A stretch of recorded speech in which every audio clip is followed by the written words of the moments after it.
Our journey to the miraculous nooks of our planet comes to an end for now. On the next exploration of our compelling and bountiful planet Earth, we shall uncover the mystery of the wealthy Austrian region of Salzburg, the pristine natural beauty of Portugal that is yet unaffected by mass tourism, and wrap it all up on the extraordinary island of Corsica, where on a small surface area we shall discover both a wild coast and snow-capped mountain peaks. That's all right here on Miracles of Nature. We hope you'll join us.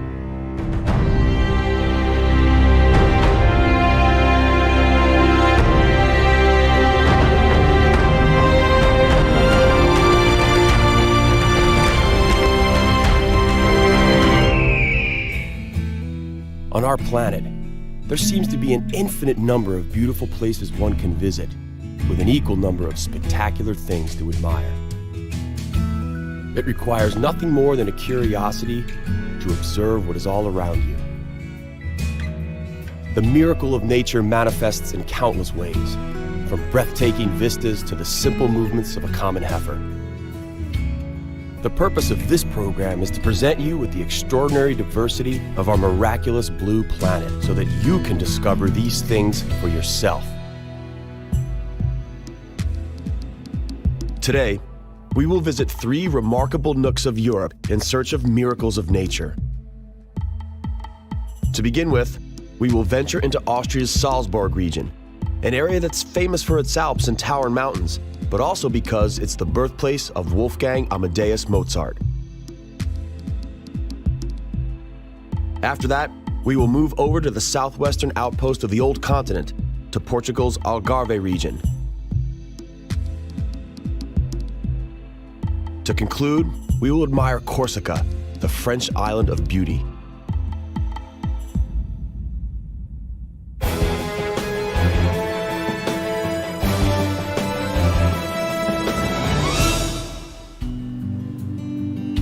Salzburg is a region saturated with salt, so to speak.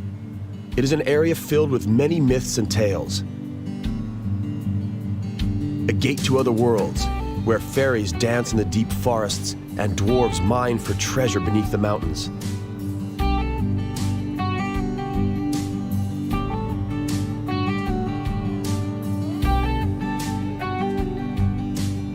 It is said that ghosts live by the Krimler waterfalls on the Krimler Ach in the High Tower National Park. The Krimler waterfall is the highest waterfall in Austria, hurtling down into a 400-meter deep abyss. In wintertime, when the surrounding mountains transform into an ice kingdom, some 500 cubic meters of water flow through the waterfall every hour. In the summertime, this number multiplies by 40. A road follows the Krimler waterfall south to Italy and to west to the Tyrol region. Legend has it that when passing here, one should toss a coin into the water for good luck.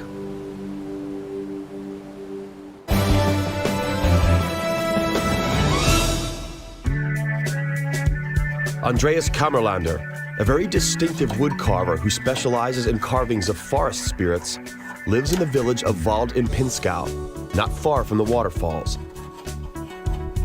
Occasionally, he also works on smaller pieces. The soft timber of the pine growing at an altitude of 1,700 meters has a lovely scent. Apparently, it also has healing properties because it slows the heart rate.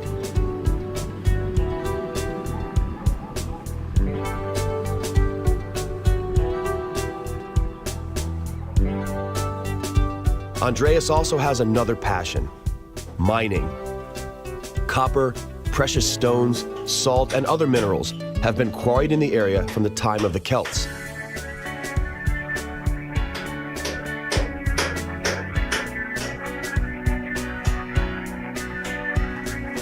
Andreas, together with a few buddies, bought the rights to mine an old shaft. There are fluorite deposits here which come in blue, green, purple, even brown and black.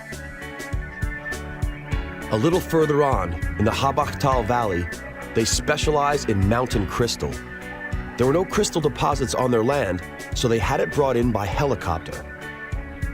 This block is made up of a cluster of smaller crystals.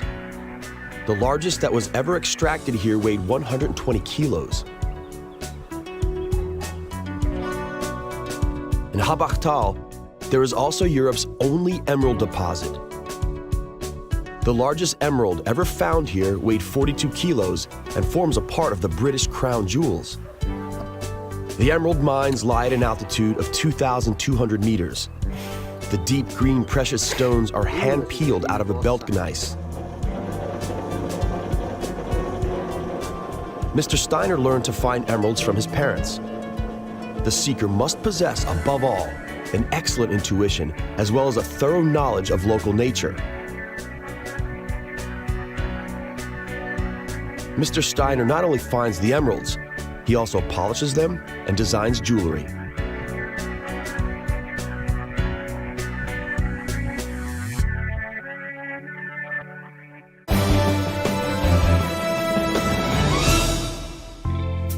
The dominant feature of the Durenberg region on the Austro-German border is the duo of the Barmstein rocks. The one on the left is in Germany, and the one on the right belongs to Austria. Beneath lies a rich deposit of salt. Salt production today is no longer as profitable as it once was.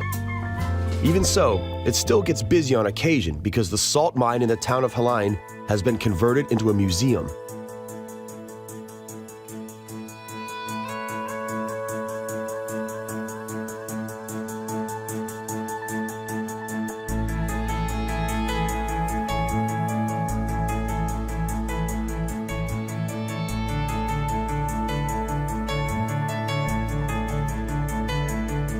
The salt is extracted using water by flooding the shaft, then pumping it out to be further processed at the surface. The mine is slowly collapsing, though. The old wooden beams need replacing to prevent visitors from ending up as the Salt Man did. He was discovered in 1732. The salt mummified him perfectly, and thus he was preserved. Perhaps he got lost or his light went out. Without light, a miner cannot work or survive. In the past, the only source of light were wooden torches, miners' lamps, or candles. The state borderline drawn in the mine indicates that order must be maintained underground as well as the surface. Here, we can see a proper salt vein. But let us now catch our train ride back into the daylight of the surface.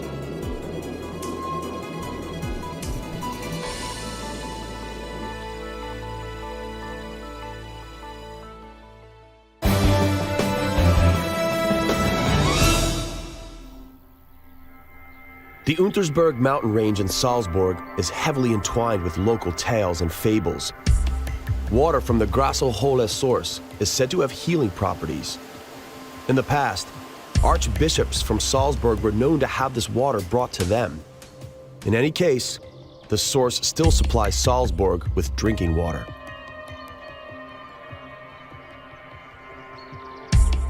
The locals claim there is a cave just above the source in which there's a gate to different places and times. One of the many legends says that in the 16th century, wedding guests passed through this cave into the church, but they never made it there. Instead, they reappeared right here out of nowhere 100 years later. The Celts, who lived in this area, were great specialists in geomancy, the interpretation of markings on the ground. They were particularly careful when choosing plots for their temples. This was an important task done according to the Earth's energy. In places where Celtic shrines once stood, today there is usually a church. The structures are therefore charged with powerful energy forces. The church in the town of St. Wolfgang, near the Wolfgangsee Lake, also stands on a spot abundant in energy.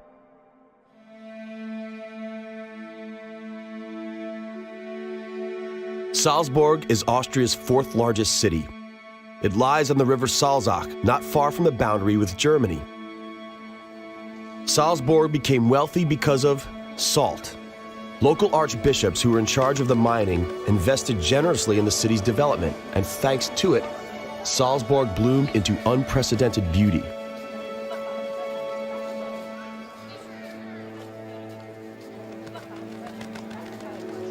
It also became world-renowned as the city of music, especially thanks to its famous native, Wolfgang Amadeus Mozart, who was born in this exact home on Getreidgasse. The center is crisscrossed by droshkis that stand close to the horse fountain. The city's most famous religious building is the Salzburg Dome. The Salzburg panorama is dominated by the massive Hohensalzburg Fortress, which stands proudly above the city on top of the Monksberg. The forever snow-capped giants of the Alps and the lush green pastures on the foothills are also part of the unmistakable character of the Salzburg region. It is time, though, to head off to the end of the world, to Portugal's Algarve.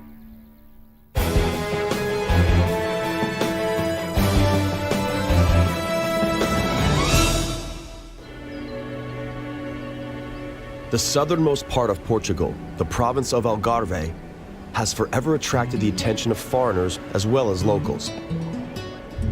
As far back as 3,000 years, Phoenician merchants were lured here by great business prospects.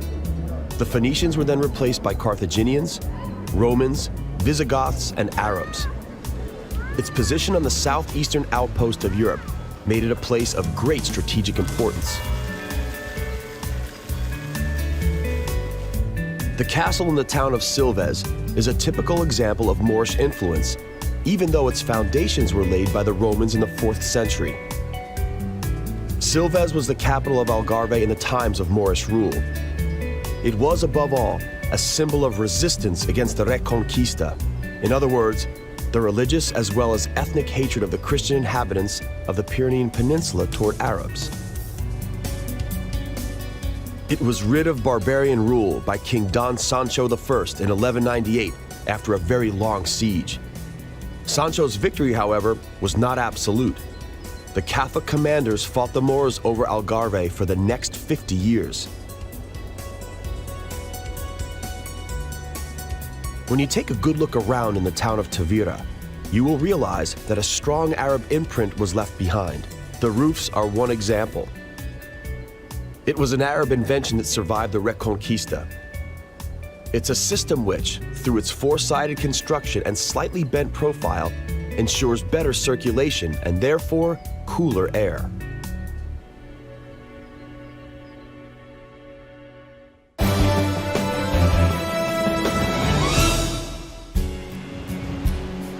The southwestern coast of Portugal was considered the end of the world in the Middle Ages. It is understandable that seamen and explorers of the time had a great desire to discover whether there really was nothing out there. The lighthouses were meant to show them the way home. One such lighthouse stands on the Cape of St. Vincent on the southwesternmost outpost of Europe. Its light can be seen 95 kilometers away. Every 15 seconds, it emits a ray of light to one of the 3 cardinal points facing toward the sea.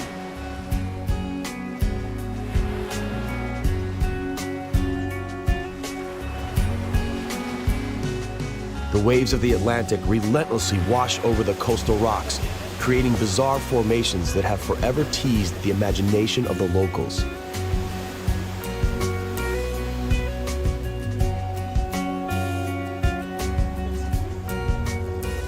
The appeal of the local coastline was initially discovered in the 1960s by the Brits, who were the first to start coming here in modern history. Currently, the British also dominate the local tourism industry.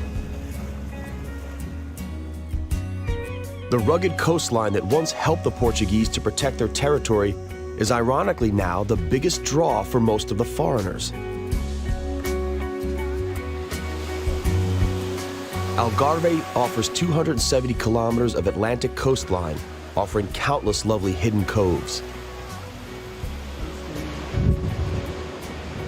The wild waves that once shaped the coastline today draw surfers from all over Europe.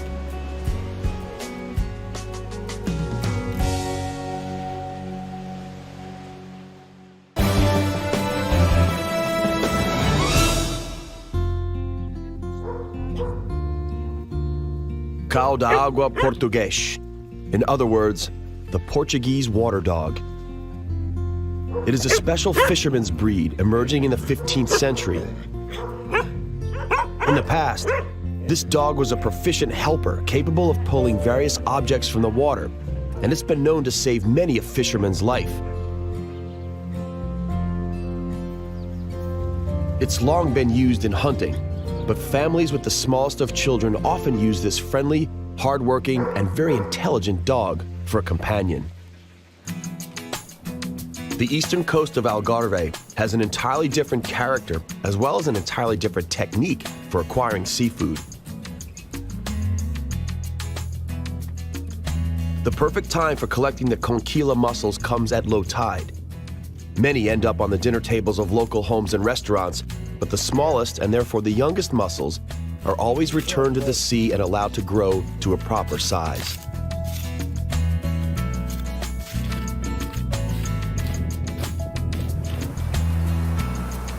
These sandbanks are unattractive to tourists, but are ideal for the extraction of sea salt.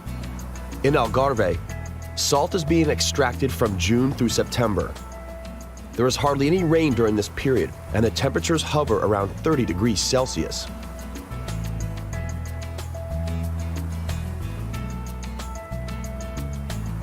The locals stick to the traditional techniques. They utilize a complex system of salt pans known as salinas, and the whole process functions as its very own ecosystem. Many protected birds nest here, for example.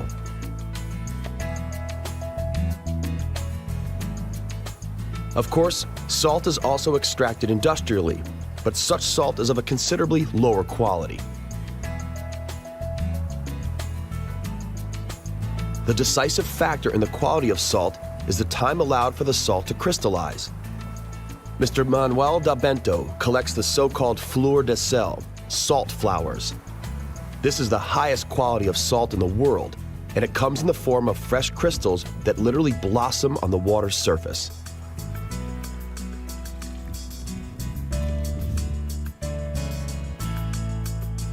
Industrial salt is permitted to evaporate much longer, and so larger crystals form.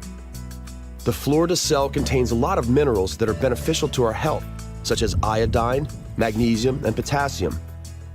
Whenever the salt crystallizes longer, the ratio of minerals decreases, and what remains is not a particularly healthy sodium chloride.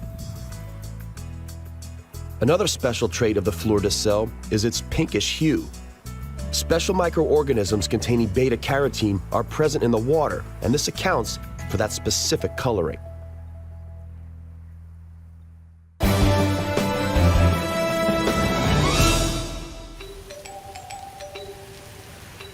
Algarve is not just coastal.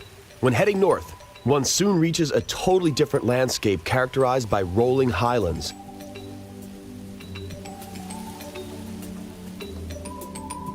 The Rio Guadiana forms a natural border with Spanish Andalusia in the east. It is favored as a peaceful inland port, often used by maritime ships. Anchoring in the village works out cheaper than at the marina, and here, the ships are protected from the destructive forces of the ocean.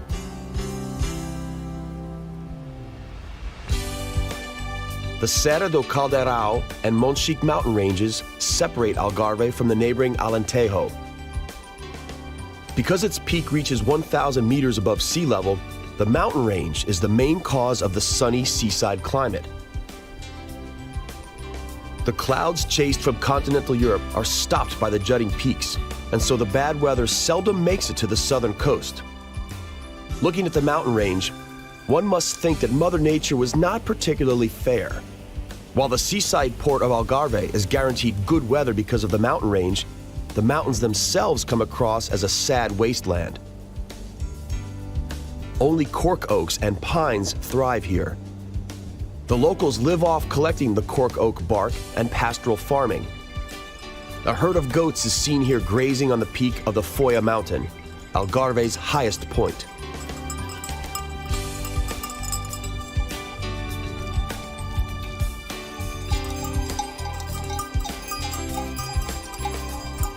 Algarve was a prominent producer of wheat in the past. The windy climate was often utilized in the harvest process. There were mills on virtually every hill. The snow-white facade indicates that the mill is kept spick and span. A much more common sight in Algarve today is an electric energy windmill, and so the tradition of using the wind's energy remains, although it has taken on a modern appearance. Now, we are headed to the Isle of Beauty, to Corsica.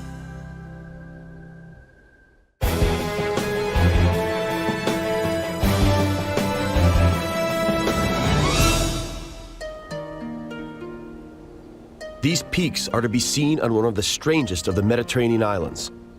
Corsica bestows its beauty on seaside lovers and passionate hikers alike. The island has a very emotional past. For centuries, it has been the home to proud and unconquered natives. One of them, Monsieur Pasquale de Paoli, has helped achieve Corsica's independence, which lasted 14 years. After that, France acquired the island for good. The town of Corte was the center of the resistance and later became the capital of the Free Republic of Corsica. The citadel above the town is the island's only fortress that is not built on the coast. It was built by the Genovese in the 15th century, and the locals call it Eagle's Nest. Corsica is also known as l'Île de Beauté, meaning the Isle of Beauty. Apparently, beauty can take on many forms. In Corsica, it's not just sunny beaches, but also steep peaks and streams with crystal cool water coming down from the glaciers. The highest, Monte Cinto, is 2,706 meters high, and some of its peaks remain snow-capped all year round.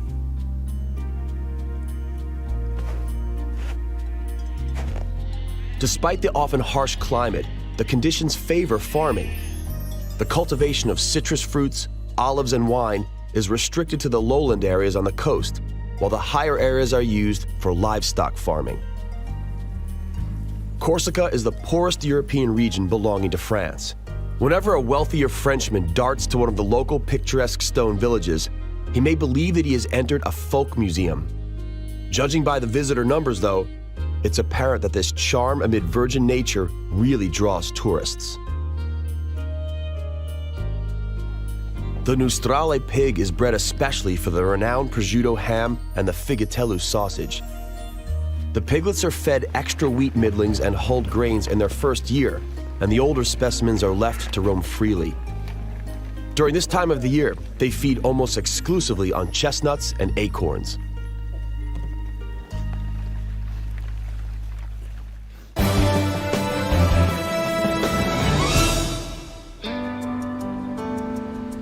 On the southern cape of the island, near the Strait of Boniface, which separates Corsica from Sardinia, are the island's only limestone cliffs, falling steeply into the sea.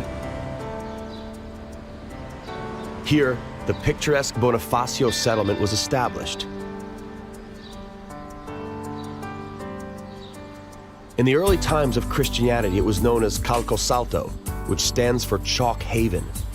It was most likely called so because nature has created a safe natural harbor here.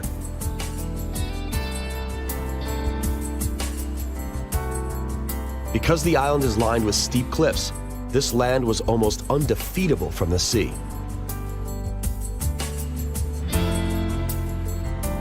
The island's rulers have built massive fortresses in the few places where safe landing was possible. Citadels dominate the towns of Ajaccio, Bonifacio, and Bastia.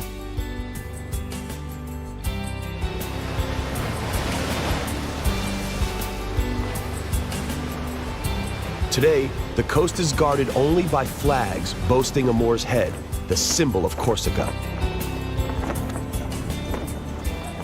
All approaching tourists are aware that they are about to disembark on the Isle of Beauty, because no matter which direction one arrives from, the welcoming spectacle is always breathtaking.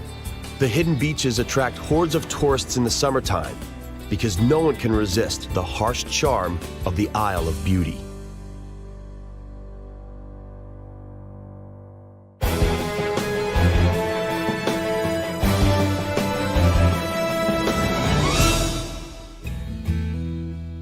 our journey to the miraculous nooks of our planet comes to an end for now.